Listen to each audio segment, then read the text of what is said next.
Илгери бир падышага өзгөчө эшек белек кылышкан экен. Анан баягы падыша ким эшекке окуганды жана жазганды үйрөтө алса, ал сыйлыкка ээ болот деп шаар элине жар салды.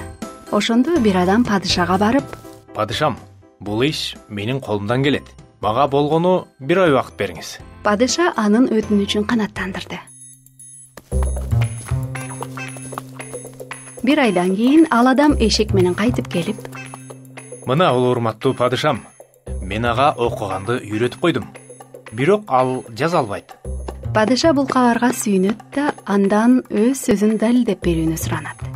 Ошондо ал киши эшектин алдына китеп коет да анан баягы эшек тумшугу менен биринчи баракта ажат. Ошентип эшек китептин башынан аягына чейин барактап берет. Эшек китептин аягына жеткенде киши падышага кайрылып: «Көрдүңүзбү? Ал китептин баардыгын барактап окуп чыкты». Падыша сүйүнүп, ал кишиге убадаланган сыйлыкты берет. Анан ал тургун шаардан чыгып баратканда ага бир киши келип: «Эй, кандайсың? Айтсаң я, кантип эшекке китеп барактаганды үйрөтүп койдуң? Мага айтып берчи». Айтса айтайын.